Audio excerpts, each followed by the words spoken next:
కొట్టడం లేదుగా. వెజిటా గాడికి ఆ ఒక్క రౌండ్ ఇవ్వడమే great.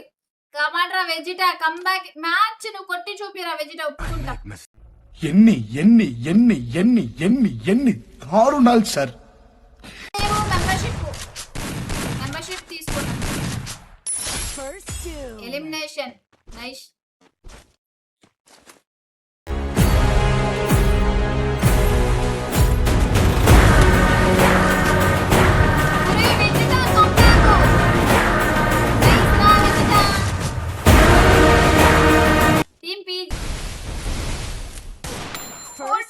Shot Gauli bro, Harsha bro ఏమన్నా కొట్టావా? 3/4 లో ఉంది. హర్ష కొట్టి మ్యాచ్ ఫినిష్ చేస్తాడు, ఇది పక్కా అయిపోయింది. ఇది గుర్తుపెట్టుకో, తర్వాత మాట్లాడుకుందాం. పడింది నాకు.